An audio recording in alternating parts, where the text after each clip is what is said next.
जय श्री राधे कृष्णा दोस्तों। एक अत्यंत रोचक घटना है। माँ लक्ष्मी की खोज में भगवान विष्णु जब भूलोक पर आए तब यह सुंदर घटना घटी। भूलोक में प्रवेश करते ही उन्हें भूख एवं प्यास मानवीय गुण प्राप्त हुए। भगवान श्रीनिवास ऋषि अगस्त्य के आश्रम में गए और बोले, मुनिवर, मैं एक विशिष्ट कार्य से भूलोक पर यानी पृथ्वी पर आया हूँ और कलयुग का अंत होने तक यहीं रहूँगा।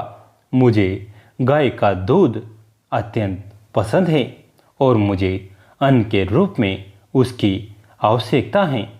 मैं जानता हूँ कि आपके पास एक बड़ी गौशाला है, उसमें अनेक गायें हैं। मुझे आप एक गाय दे सकते हैं क्या?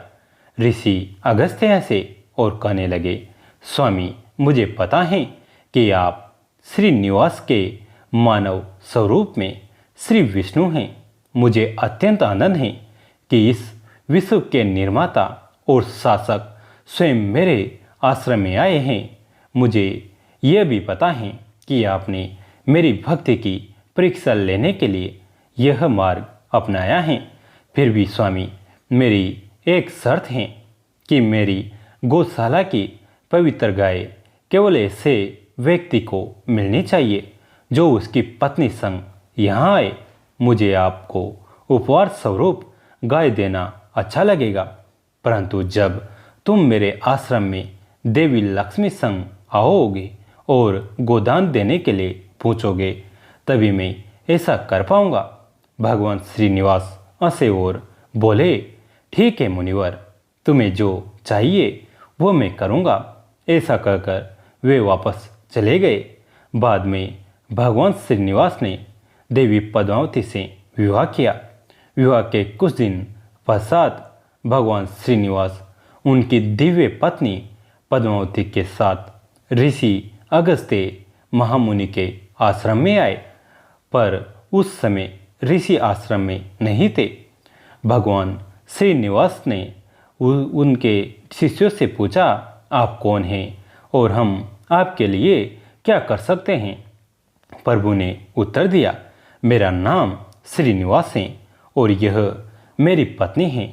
आपके आचार्य को मेरी प्रतिदिन की आवश्यकता के लिए एक गाय दान करने के लिए कहा था, परंतु उन्होंने कहा था कि पत्नी के साथ आकर दान मांगोगे तभी मैं गाय का दान दूंगा।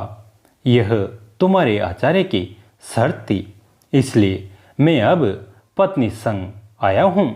शिष्यों ने विनम्रता से कहा, हमारे आचार्य आश्रम में नहीं हैं, इसलिए कृपया आप गाय लेने के लिए बाद में आइए।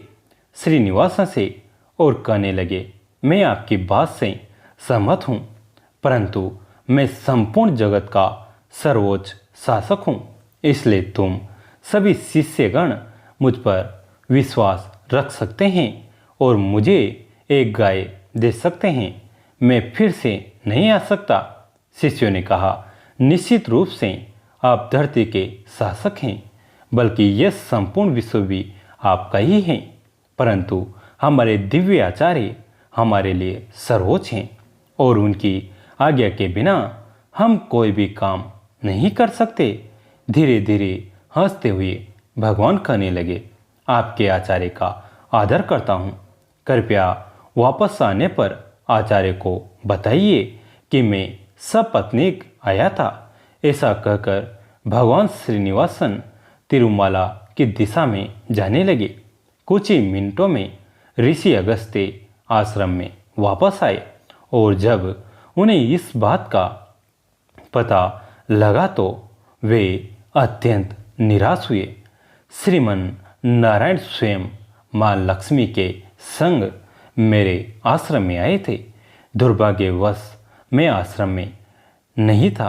बड़ा अनर्थ हुआ। फिर भी कोई बात नहीं। प्रभु को जो गाय चाहिए थी वो तो देना ही चाहिए। ऋषि तुरंत गौशाला में दाखिल हुए और एक पवित्र गाय लेकर भगवान श्रीनिवास और देवी पद्मावती की दिशा में भागते हुए निकले। थोड़ी दूरी पर ही श्रीनिवास एवं पत्नी पद्मावती उन्हें नजर आए। उनके पीछे भागते हुए ऋषि तेलुगु भाषा में पुकारने लगे, स्वामी यानी देवा, गौ गाय इंदा ले जाओ। तेलुगु में गौ अर्थात गाय और इंदा अर्थात ले जाओ। स्वामी गौ इंदा, स्वामी गौ इंदा, स्वामी गौ इंदा, स्वामी गौ इंदा, स्वामी गाय ले जाइए। कई बार पुकारने के पश्चात भी भगवान ने नहीं देखा।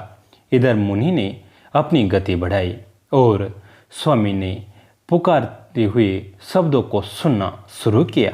भगवान की लीला, उन शब्दों का रूपांतर क्या हो गया? स्वामी गोविंदा, स्वामी गोविंदा, स्वामी गोविंदा, गोविंदा गोविंदा गोविंदा। ऋषि के बार बार पुकारने के पश्चात भगवान श्रीनिवास, वेंकटेश्वर एवं देवी पद्मावती वापस मुड़े और ऋषि से पवित्र गाय स्वीकार की। श्रीनिवासन जी ने ऋषि से कहा, मुनिवर, तुम्हें ज्ञात अर्थात अज्ञात अवस्था में मेरे सबसे प्रिय नाम गोविंदा को 108 बार बोल दिया है। कलयुग के अंत तक पवित्र यानी सप्त पहाड़ियों पर मूर्ति के रूप में भूलोक पर रहूँगा। मुझे मेरे सभी भक्त गोविंदा नाम से पुकारेंगे। इन 7 पवित्र पहाड़ियों पर मेरे लिए एक मंदिर बनाया जाएगा और हर दिन मुझे देखने के लिए बड़ी संख्या में भक्त आते रहेंगे। भक्त पहाड़ी पर चढ़ते हुए अथवा मंदिर में मेरे सामने मुझे गोविंद नाम से पुकारेंगे। मुनिराज, कृपया ध्यान दीजिए, हर समय मुझे इस नाम से पुकारे जाते वक्त तुम्हें भी स्मरण किया जाएगा, क्योंकि इस प्रेम भरे नाम का कारण तुम हो। यदि किसी भी कारणवश कोई भक्त मंदिर में आने में असमर्थ रहेगा और मेरे गोविंद नाम का स्मरण करेगा, तब उसकी सारी आवश्यकता मैं पूरी करूँगा। 7 पहाड़ियों पर चढ़ते हुए जो गोविंद नाम को पुकारेगा, उन सभी श्रद्धालुओं को मैं मोक्ष दूंगा। जय जय श्री राधे। दोस्तों, कैसी लगी ये कहानी कमेंट करके ज़रूर बताइए।